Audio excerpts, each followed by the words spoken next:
Welcome back. Today, I'm going to talk about my story, how I went from being just another kid who liked to draw, who was just average, like hundreds of thousands of other kids out there who have a passion for drawing, and how I went from there to turn it into a very successful art career. I can tell you one thing, the path was not straight, and nobody starts good at this. It's all just a matter of how hard you're willing to work for it.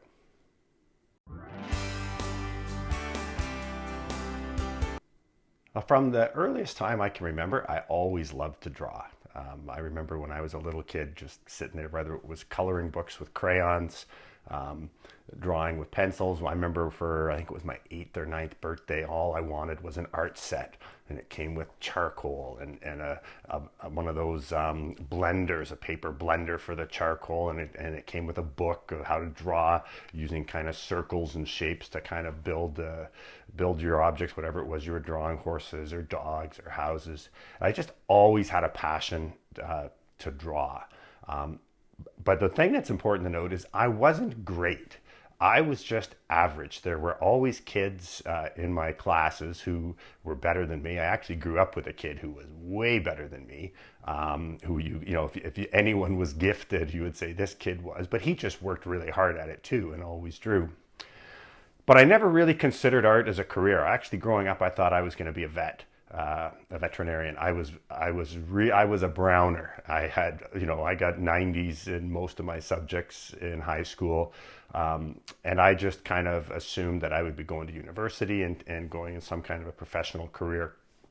Because in grade 8, I took art. I took art all the way up through grade 8, just like the regular option art class. And our art teacher told us that if that the art program at the high school where I went, Cedar Brae Collegiate, they had a really good graphic design or commercial art program. And he said, that's only for people who are really, really good, and you shouldn't take it unless you were really, really good and plan on pursuing a career in art. And I didn't think I was really, really good. So I never took art in high school through grade 9 and grade 10. But at home, I just got more and more into drawing. As I kind of went through grade 9 and grade 10, I was forever just finding myself up in my room drawing. I started out, as a little kid, just copying cartoons. And then as a teenager, I was into that kind of sword and sorcery novels, Edgar Rice Burroughs and Conan the Barbarian. And I loved the cover art, the illustrations that were on the novels. And so that was what I spent all my time doing, was copying these illustrations that were on the covers. And gradually I started buying paints with my own money. That became what I wanted for my birthday and for Christmas, was money to go to the art store to buy paints. And so I really had no instruction and was just kind of doing it all on my own. And then by the time I went into grade 11, I just really knew that this is something that I wanted to do with my life. And I actually had a couple friends who were in the art program at Cedar Brae Collegiate, they were on a path to become graphic designers or commercial artists. And I knew that I could draw as well as a couple of these kids that were doing really well. So I told my parents I wanted to switch into the art program. And luckily, my dad had actually played hockey for the head of the art program at Cedar Brae back when he was in high school. This fella now who was the head of the art program, he was the coach at my dad's high school, and my dad was a hockey player. So he called him up, Vince McGill, and told him the situation. So they said they would have to take a look at my work. I had to bring a portfolio of work in to show them. And then they would decide if I was at a level that I could move into the program in the 3rd year. So the kids that had been in it had already been doing it for 2 years. So I went in with my parents, and we had to really fight to let me do this because I was, taking all the maths and sciences and getting really high marks in them, which was good for the school. Now I was going to be dropping all of those subjects in favor of the art subjects. But eventually they let me switch in. And so through grade 11 and grade 12 at high school, half of my curriculum was art. And I was in heaven. It was the first time I ever experienced life drawing classes, and being able to have homework that was actually drawing was just amazing for me, drawing or painting. And so my subjects in high school, half of my curriculum was art. So I had a life drawing class, layout and lettering, illustration, media and techniques, and then I also took the option art class. So I had actually 5 subjects through grade 11 and 12, and that's really where the foundation of my skill set is from. By the time I left high school, I was already very good at drawing and had been exposed to a lot of different media, whether it was oils or acrylics or doing underpainting, watercolor, charcoal, pastels. It just was a really, really good grounding in that. And so I stayed at high school to finish my grade 13, but the program was over then. So I only had one option art class in grade 13, but I continued to just draw and paint on my own. And then when I finished high school, I went to George Brown College and took graphic design there. So I have to kind of go back a bit about, my dream was to become an illustrator because I love to draw and paint, and no one ever even suggested that there was a possibility to earn a living just painting what you wanted. It was always, the message was very clear that if you wanted to make a living off art, you had to be a commercial artist. You had to be a hired gun to provide art for other people. And mostly that would be either like an advertising or book covers or album covers. And so that's what I aspired to, was to be an illustrator. And my heroes at that time were the great illustrators. So Norman Rockwell, N.C. Wyeth, Howard Pyle, Maxfield Parrish, and then some of the contemporary ones, Frank Frazetta, Bernie Fuchs. These guys were my heroes, and that's kind of what I wanted to do.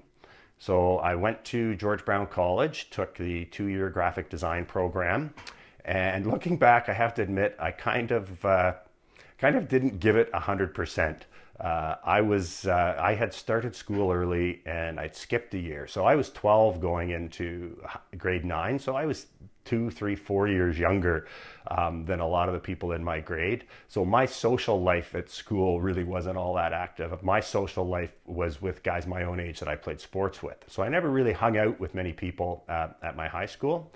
But when I started college, it was like a fresh start. And I was only 17 going into college, but I was 6'3", 210 pounds. I had a full beard. So everybody assumed I was much older than I really was. And I really got into the social scene at college. So looking back, I really didn't give it my all because, I was much more interested in hanging out with friends and being popular. I was actually president of the Graphic Arts Student Association in my second year.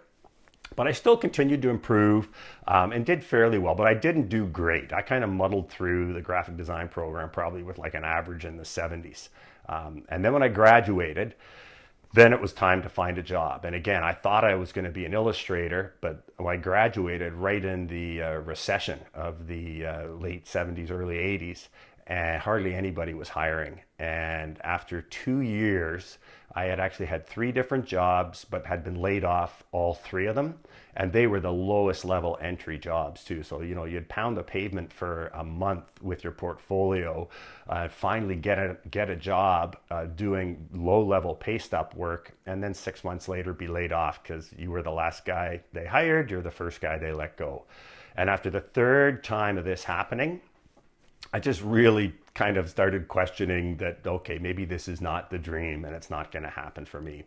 And I was at a family get-together, and I had a conversation with one of my uncles, and he was a police officer in Toronto. And he asked me, so he heard that I'd just been laid off, and he asked if I had ever thought about joining the police force.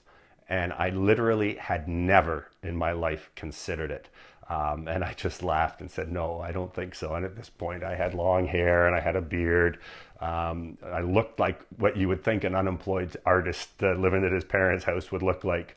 And anyways, he said to me, if you get hired, within 3 years, you'll be making $40,000 a year. And this was back in 1982, when that was a really good living for earning. That's the kind of living that someone would earn to support a family. And at 21 years of age, that got my attention. So anyways, I said, well, tell me more about this whole policing thing. And we talked more about it that night. And by the end of the night, I'd kind of decided, okay, I was going to go down and put an application in. And so I went down, applied. I got my hair cut, shaved off my beard, went down and applied, and then waited. And then I got past the first level of tests and interviews, and the second level and the third level. And at this time, being a police officer in Toronto was a very, very desirable job, very well paid, and very competitive to actually get hired. So there was a lot of hoops and hurdles to kind of go through. And it was coming towards the end of 1982, and a bunch of my friends from college, they were all going out to Calgary in New Year's because things were booming out west with the oil patch, and there was all kinds of graphic design jobs out there. And so I decided to kind of put my future into the hands of fate. And so I said, if I get hired on the police force before New Year's, then I will stay. If I wasn't hired by New Year's, then I was going out to Calgary and continue to pursue my art career. And I was sworn in on December 29th, 1982 as a constable with the Toronto Police Service. And that started an 18-year detour where I had a very successful career on the police force. And I actually, for a long time, believed that's what I should be doing. When I went through the Ontario Police College, or the training that we go through to get on the job, I actually finished with the highest mark of any student of that year. So out of 2,000 recruits that went through the Ontario Police College, I had the highest mark. I had a 98.9 average. And so I realized, or I thought, this is what I should be doing. I mean, I never scored like that in my art classes. I was never at the top of the class. And I just thought, wow, if I can score that high on all the testing, plus I'm a big guy, plus I'm really good with people, I thought this is what I should be doing. And so when I came home from police college and started at 55 Division in Toronto as a uniformed police officer, and just for the first 5 years, just absolutely loved going to work. And I really didn't draw or paint at all for that period. And then what finally started happening is I started doing caricatures. I was still always doodling and drawing on kind of scrap paper, and I would do caricatures of the guys at work. And eventually that led to me being asked to do caricatures as cards for when people were either promoted or retiring.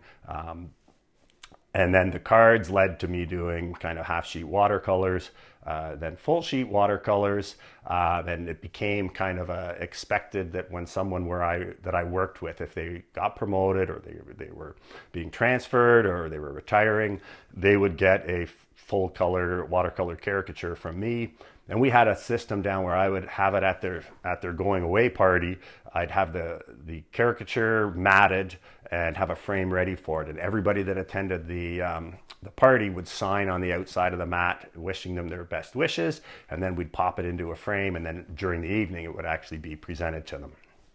And so that was the extent of my kind of artistic endeavors right up until around the early 90s.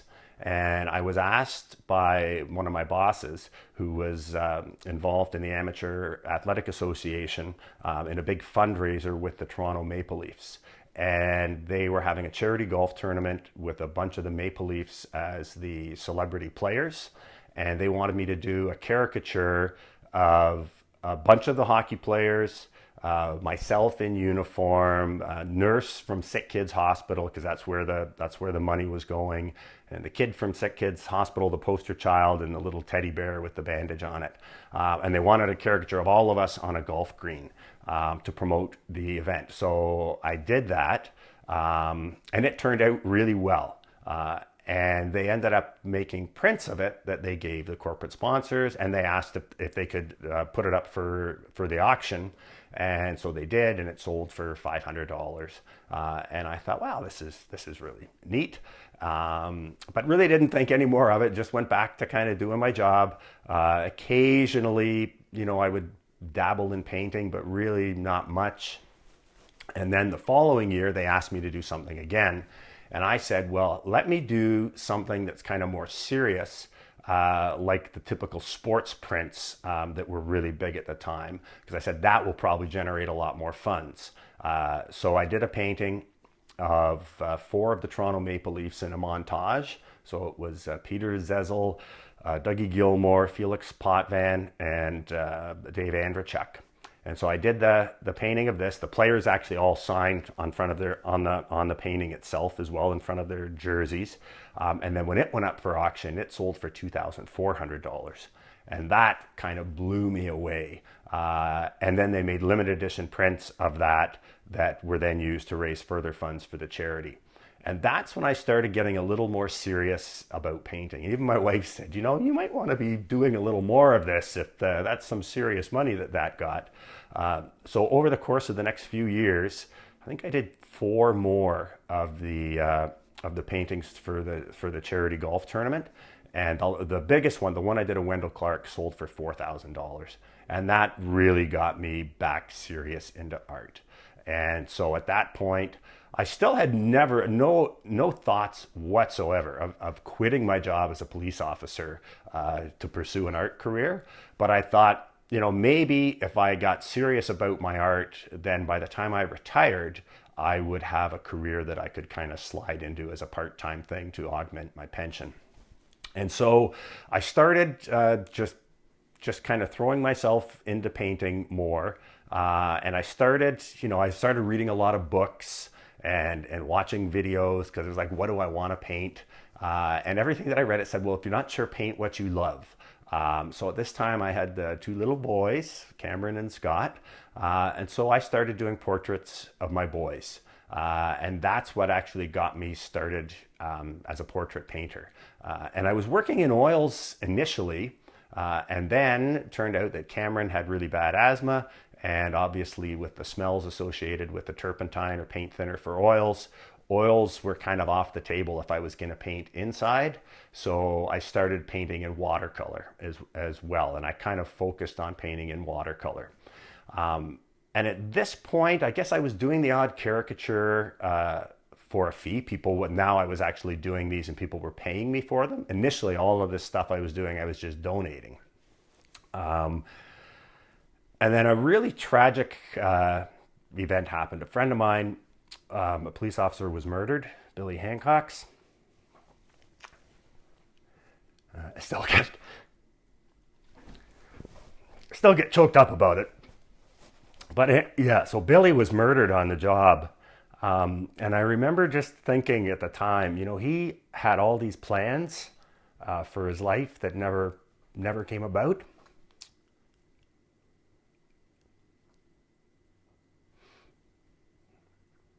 This is really hard to talk about. And I just remember thinking, for me, it's kind of like my plan was, at this point, this was 1995.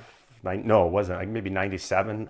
And I still had probably another 18, 20 years to do on the police force. And my plan was that, well, I'll do my 18 years, I'll get my retirement on full pension, and then when I retire, which would have been about now, then it's like, then I'll have another 25, 30 years to paint and pursue my art career. And I realized the big guy upstairs had never signed on for this plan. There was no guarantee that I had 70 or 80 years. I mean, you literally could get hit by a truck tomorrow, and it's over. And it just really made me realize that I was an artist. I wasn't expecting to get choked up here. But it really made me realize that I was an artist, but I wasn't painting. And nobody knew, like, people knew that I did the caricatures and that kind of thing. But I thought if my life was over, it would have been a footnote that, yeah, this guy liked to draw and paint caricatures as well. And so I really, really devoted myself from then on. I said, I'm going to put everything I have into my art and into getting better. And again, I never thought that I would end up leaving the police force. But I read an article in a book called How to Become a Successful Artist. It was written by Louis Lehrman.